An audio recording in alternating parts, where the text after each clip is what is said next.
Entre tantos desafios que eu tive aí nos últimos 3 anos, quando vim aqui para Teresópolis, morar sozinho, me separei, eh, uma das coisas que eu não reparei que eu fui no primeiro momento eu emagreci muito e depois fui engordando. Comecei a fazer minha comida, comendo arroz, comendo tudo mais fácil, né. O que que era mais fácil? Arroz, macarrão, farofa e vamos embora.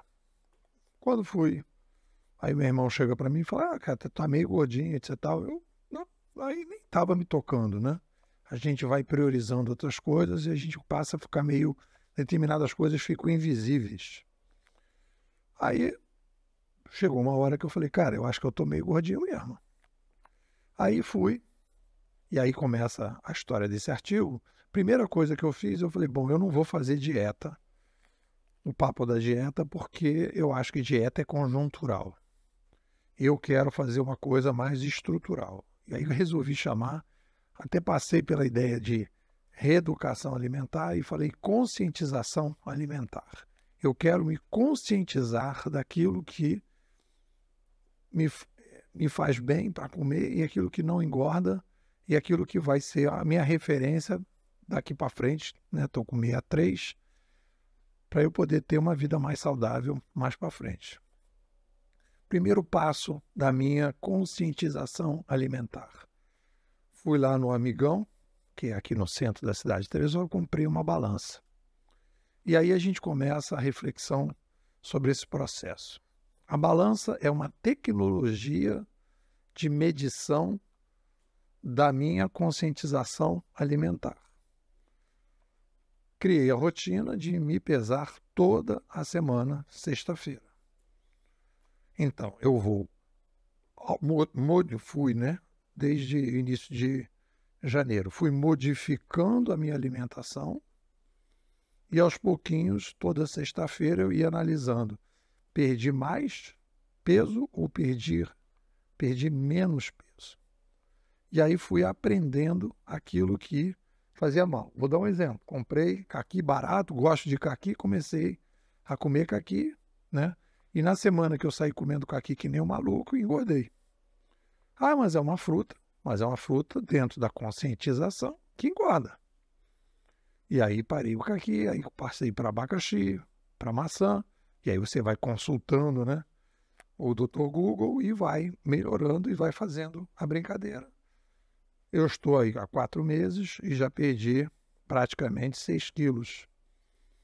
Então a coisa funciona.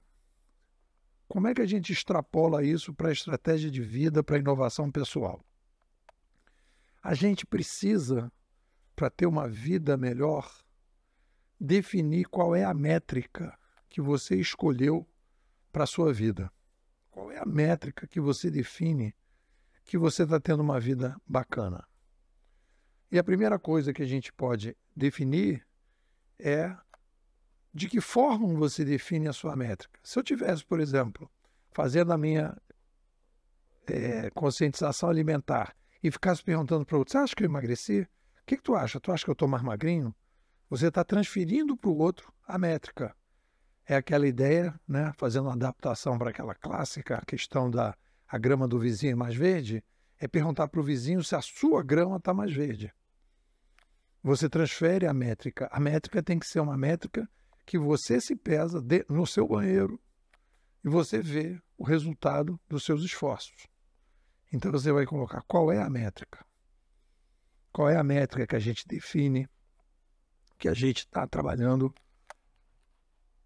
na direção mais adequada. Quando a gente fala de estratégia de vida, de sabedoria, uma das coisas que eu amadureci nessas reflexões que a gente vem fazendo é que a gente não controla, isso é uma novidade em termos de pensamento, né?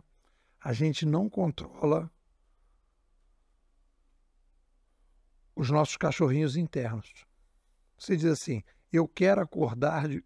Imagina que você diga assim: eu quero acordar de bom humor, eu quero acordar motivado. Tudo bem, mas aí isso é uma reação indireta de algo que você fez em outro campo. Você está tendo uma relação, sei lá, sexo-afetiva com uma pessoa que não está legal.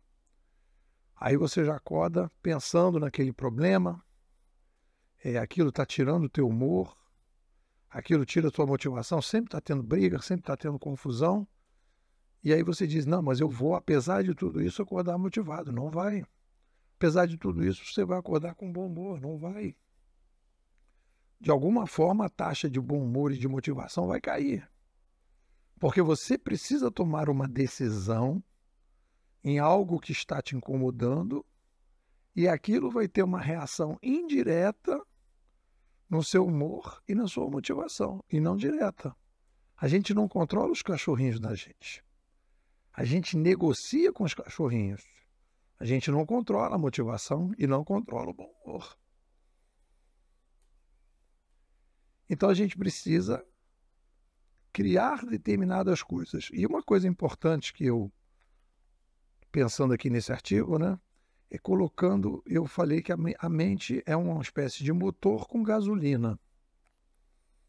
E a pergunta é, como você está gastando a gasolina da sua mente? Por exemplo, eu quando me sinto, que eu vejo que eu estou bem, não só assim, o jeito que eu caminho, assobiando, brincando com as pessoas e tal, babá, babá.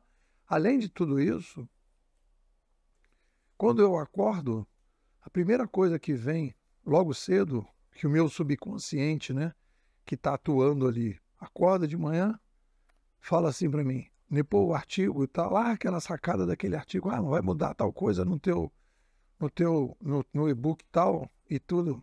Então você vai apontando já claramente aquilo, porque a mente ela não está ali vivendo preocupações menores.